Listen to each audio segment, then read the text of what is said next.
እንኳን ወደ ቤኪቲዩ በሰላም መጣችሁ። ዛሬ የምናየው ቪዲዮ እንደሌሎቹ አይደል። ዛሬ የምንነጋገረው ስለ አንድ ህልም ነው፣ የተሻለ ህይወት ስለሚባል ህልም። ነገር ግን ይህ ህልም ለማሳካት የሚከፈለውን እውነተኛ ዋጋ እንመረምራለን። በየዓመቱ በ10 ሺዎች የሚቆጠሩ ሰዎች ከአፍሪካ፣ ከኤስያና ከደቡብ አሜሪካ ተነስተው ወደ አውሮፓ፣ አሜሪካ፣ ካናዳ ለመግባት ህይወታቸውን አደጋ ላይ ይጥላሉ። በቴሌቪዥን የምናያቸው ቁጥሮች ብቻ ናቸው። እኛ ግን ዛሬ ከቁጥሮቹ ጀርባ ያለውን እውነተኛ የሰው ልጅ ውጣ ውረድ፣ የሚያቋርጡትን በረሃ፣ የሚዋኙትን ውቅያኖስና የሚገጥሟቸውን አውሬዎች እንመለከታለን። ይህ የህገወጥ ስደት አስከፊው ገጽታ።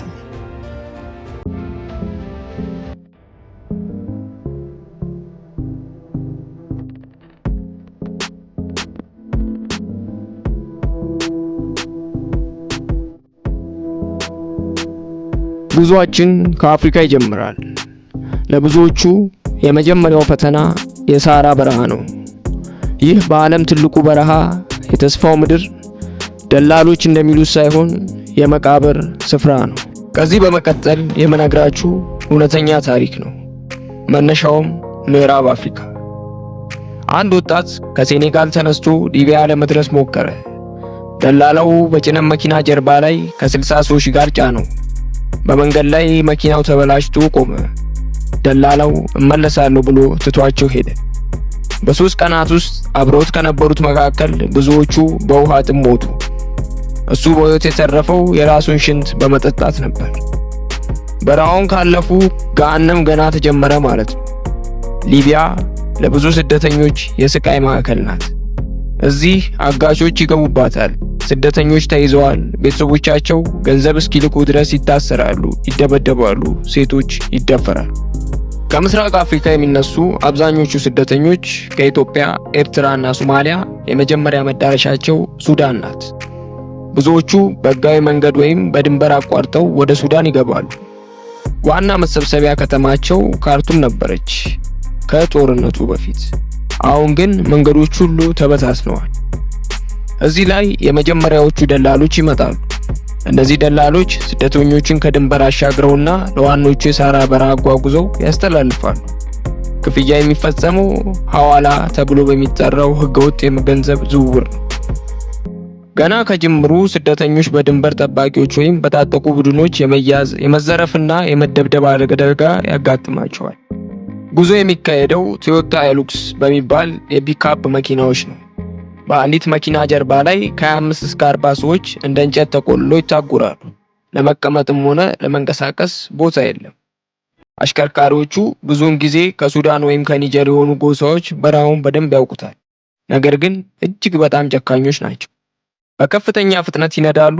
በሳተላይት ስልክ ከመከላከያ ሰራዊትና ከሌሎች ዘራፊዎች ቡድኖች ጋር ይገናኛሉ።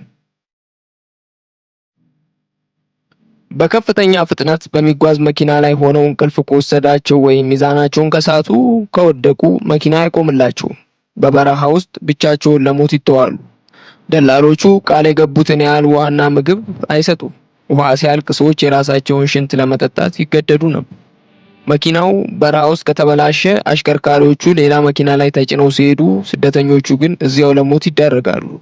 የሳራ በረሃ በሰው አጥንቶችና በተበላሹ መኪናዎች የተሞላ ነው። በመንገድ ላይ የሚያገኟቸው ታጣቂ ቡድኖች መኪና አስቆመው ስደተኞችን ይዘርፋሉ፣ ይደፍራሉ፣ ይገድላሉ።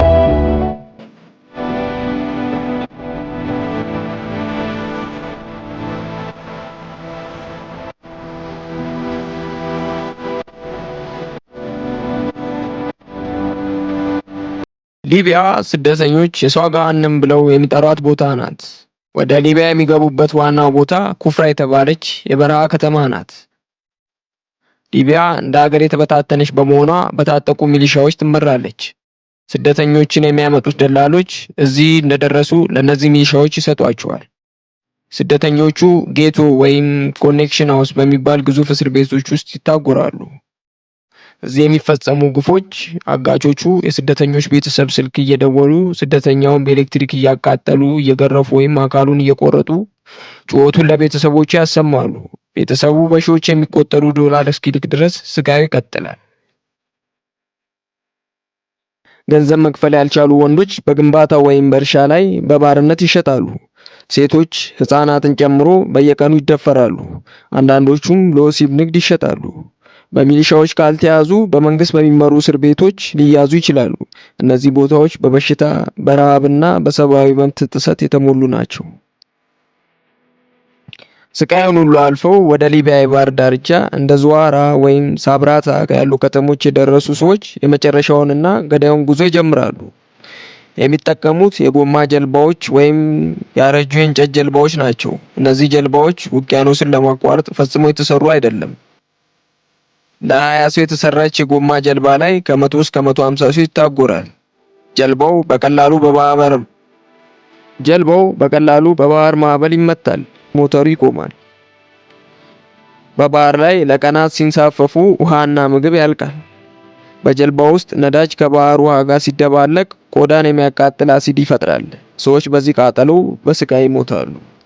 እድለኛ ሆነው በጣሊያን የባህር ጠባቂዎች ወይም በሰብአዊ እርዳታ ድርጅቶች ከታደጓቸው ላምፓዱሳ ወደ ተባለው የጣሊያን ደሴት ይወሰዳሉ። ብዙዎቹ ግን በባህር ውስጥ ሰጥሞ ይቀራሉ። ይህ ጉዞ የተሻለ ሕይወት ፍለጋ ሳይሆን ከሞት ጋር የሚደረግ ቁማር ነው።